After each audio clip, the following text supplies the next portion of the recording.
Okay, I'm going to finally unbox my Juki. I've had it for a couple of days and I thought it was about time that I actually opened it.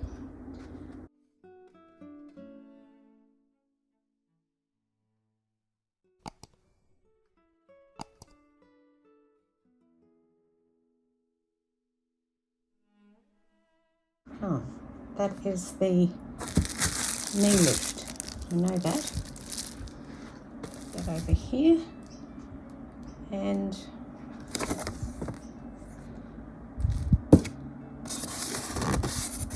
not sure how I'm going to get it out. I think I'm going to have to lie it on its side, or maybe there's a handle and I can lift it out. Oh, what's this? Oh, that's a bunch of extra feet and the oil and everything that you usually get with the sewing machine. This looks like the foot pedal, which it is. It's quite light. And I'm guessing that that is the power cord. Well, I've managed to get it up onto the table and out of the box. It is pretty heavy. The box is pretty heavy and the foam made it more difficult.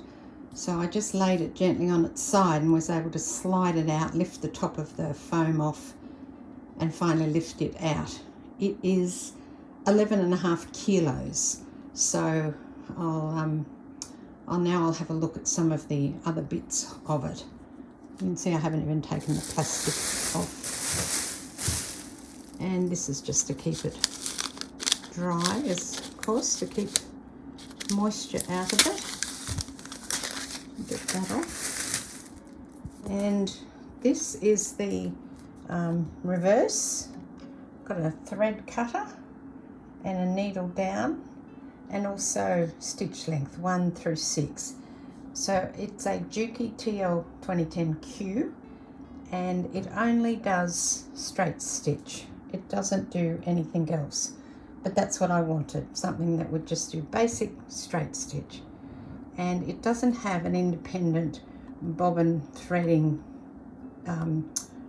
motor, but you don't have to pull this out. You just push that across and engage it, and then it will thread the bobbin. It will also take the cones if you want them to. I don't use cones. I use Liberzon thread. I don't use the cones, but you can if you want to. And it has a handle.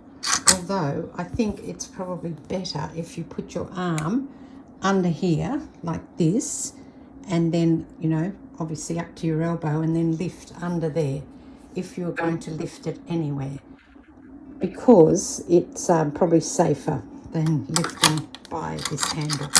So probably won't use that handle, and I'll show you the other bits now.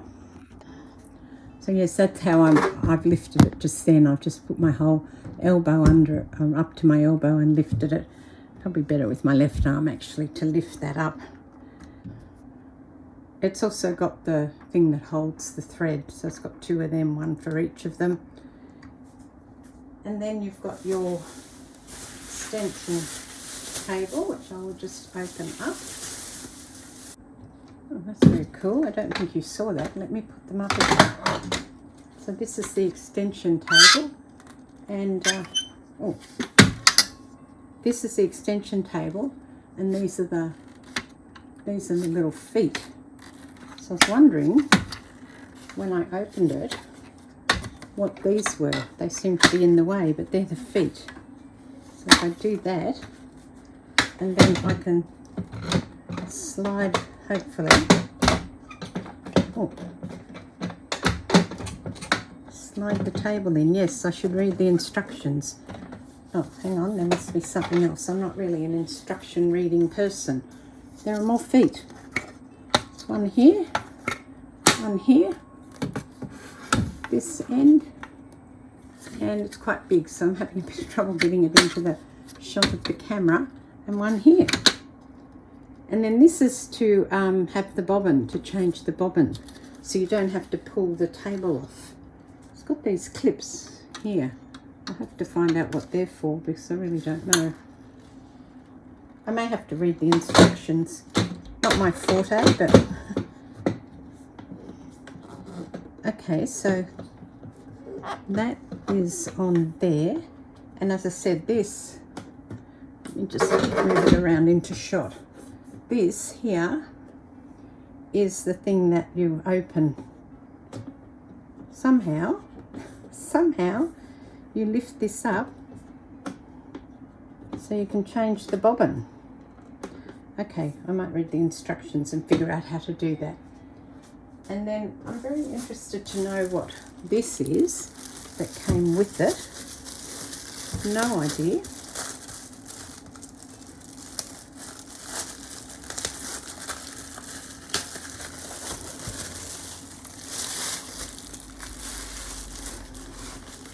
It's plastic, I can tell you that.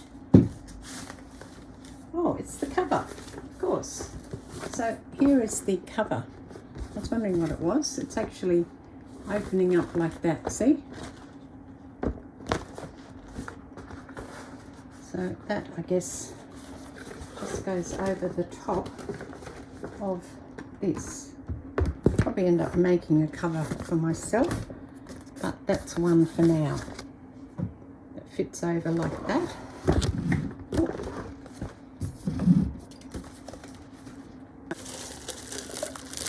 Here we have the foot and the cord. It's nice and neat how they've wrapped that around there. And this foot is a cutting foot as well. So if you push down on the front of it, it causes the machine to go. But if you push on the back, it cuts the thread. So you can see it's got like a dip, a bit of a, it comes up there. I don't know if you're picking that up. It comes down and then it's got this little sort of kicky bit up the back.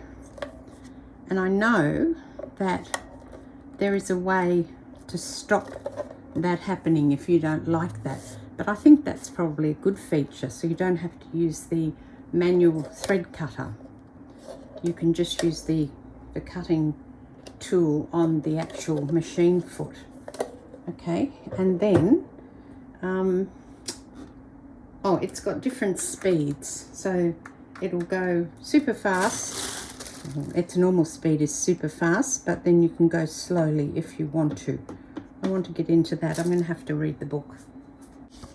So here's the instruction manual, and I'm sure it says about the bobbin somewhere. Open the cover when replacing the bobbin. Okay. I wonder if it tells you how to. Actually, there might be something in there that's... Oh, there you go. I did it then. There you go. I'll just move that across so you can hopefully see. There's the bobbin. And the bobbin is in here.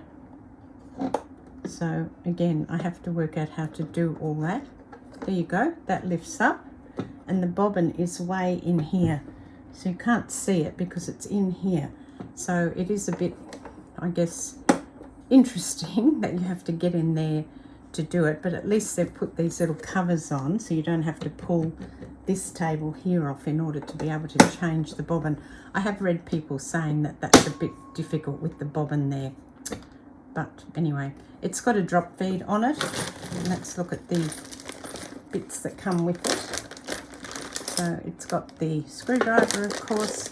It's got a walking foot. So this doesn't have an inbuilt walking foot like my Janome, where it's actually on the machine already, but they do supply one with it, which is unusual. Most people don't supply a walking foot, I guess because this is quite, you know, good for doing your quilting, your free motion quilting. That's a zipper foot. And then you've got bobbins. Now these bobbins are different. They're bigger than my Janome bobbins. And it comes, I think he said, with 5, but I bought another 5. So 4, and there'll be 1 in it, I would think. But I did buy another 5. And then it's got your free motion quilting foot. It's got your rolled hem foot, that one there. And, oh, it's got 2 free motion quilting foots, different sizes. And also it's got the high-low. I don't think that's the one I was expecting. I thought that that was the other way, where yeah, I think I'm going to have to buy a binding foot. He said it came with a binding foot. That's not the one I was expecting. The one I was expecting is actually low on this side and high on that side, so you can put your binding. I suppose you could put your binding the other way. Okay, I'm going to have to think about that and have another look at the YouTube videos, because that was the foot that I asked him about, and he said yes, it came with that. But now I'm not sure that that's the one, or that he knew what I was actually talking about. Let's see what the feet here. Okay, so it's got optional, that's optional. Let's see what the options are. Maintenance, attaching a zipper, threading, winding, name and function of each. Yeah. Oh, now I know what the clips are for. It's written here in the pink. The clips are for the knee lift. That's what the clips are for on the underside, but I didn't know what that was for. I just realised that's what that says there. And it shows you, of course, how to thread it, which shouldn't be much different to a normal machine. And then what feet does it come with? It comes with your hemming foot, your 14 is your zipper foot, upper feed press foot is that one. Oh, that's what I call the walking foot, yeah. 16 and 17 are your 1/4 inch and 1/5 inch quilting feet, and then your compensating pressure foot is at 18. I want the binding foot, so I will have to buy that. That's okay. I don't think that they're that expensive. So there you go. We've got everything we need to, in order to do some fun sewing on my new Juki, which I have wanted for a very long time.